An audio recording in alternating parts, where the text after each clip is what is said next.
Assalamu alaikum, I'm Aisha and you're watching Samaa News. Here are today's headlines. Saudi Arabia, Türkiye and Pakistan have signed the Makkah Joint Defence Agreement to strengthen collective security and defence cooperation. Under the agreement, an armed attack against any one of the three countries will be treated as an attack against all three. The pact also aims to enhance military cooperation and promote regional peace, security and stability. The agreement was signed by Saudi Crown Prince and Prime Minister Mohammed bin Salman, Turkish President Recep Tayyip Erdogan and Pakistani Prime Minister Shehbaz Sharif during the Makkah Al-Mukarramah summit. Saudi Arabia is reportedly expecting possible coordinated attacks from Iran-aligned groups on two fronts, according to a senior Saudi official. The official said Iraqi militias could target Saudi Arabia from the north, while Yemen's Houthis could launch attacks from the south, allegedly under the supervision of Iran's Islamic Revolutionary Guard Corps. According to the official, intelligence assessments from Saudi Arabia, the United States, and other regional countries indicate that civilian and economic sites, including energy facilities, ports, and airports, could be targeted. US President Donald Trump says he expects the war with Iran to end pretty soon, expressing confidence that Tehran cannot sustain the conflict much longer. Speaking at the White House, Trump said negotiations were progressing and suggested a resolution could come soon as diplomatic efforts continue over reopening the Strait of Hormuz. Trump also rejected reports of US ammunition shortages, saying the military has massive amounts of ammunition, while acknowledging supplies of some weapons are tighter. He added that US defense companies are expanding production of Patriot and Tomahawk missiles. Meanwhile, Iran's parliament speaker, Bagher Ghalibaf, accuses US President Donald Trump of using theater diplomacy, saying Washington alternates between military threats and offers of negotiations to pressure Tehran. In a post on X, Ghalibaf said threats, broken promises, and misinformation would not force Iran to compromise, urging the United States to honor its commitments. His remarks came after Trump claimed a deal with Iran was close and said he had cancelled a planned large-scale attack. Despite ongoing discussions over reopening the Strait of Hormuz, Iranian officials insist they are prepared for a prolonged conflict if necessary.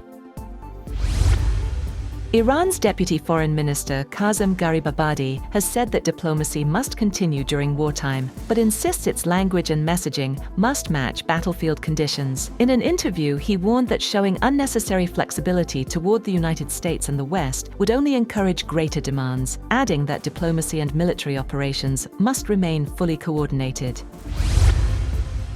The United States has imposed fresh sanctions on companies and financial networks it says helped Iran secretly move hundreds of millions of dollars through the global financial system. The Department of the Treasury said the measures are aimed at cutting off Iran's oil revenues and financial lifelines, as it accused Tehran of using front companies to evade sanctions.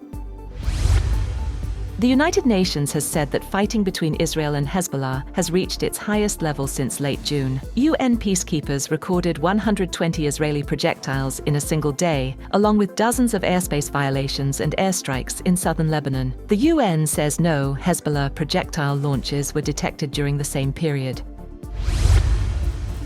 US President Donald Trump has signed two executive orders aimed at limiting birthright citizenship by targeting so-called birth tourism, where foreign nationals travel to the United States to give birth. The White House said the orders reinterpret existing exceptions to birthright citizenship rather than ending the constitutional guarantee. The measures also seek to restrict citizenship for children of foreign government employees and certain other categories. Legal experts and immigration advocates expect immediate court challenges, arguing the orders conflict with the 14th Amendment and the Supreme Court's recent ruling reaffirming birthright citizenship protections.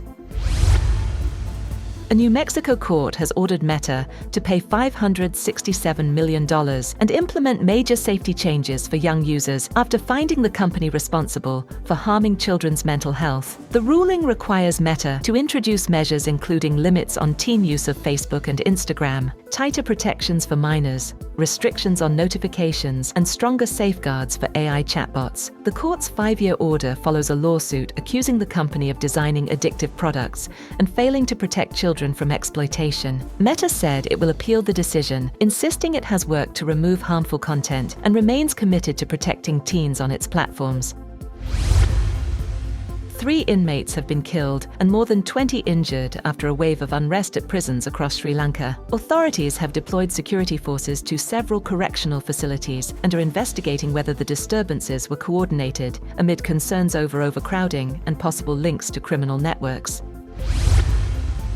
Thailand's deadliest school shooting in years. A 14-year-old student killed his grandparents and 6 others before taking his own life in a shooting at a school near Bangkok, marking Thailand's deadliest mass shooting since 2022, police said. The attack began at the suspect's home in Nonthaburi province before he opened fire at Debsirin Nonthaburi school, killing teachers and students. Authorities said 15 people were injured and the gunman fired at least 26 rounds before shooting himself. Prime Minister Anutin Chanvirakul expressed condolences to the victims' families, while officials said the incident was Thailand's 2nd school shooting this year, renewing concerns over gun violence despite tighter firearms regulations.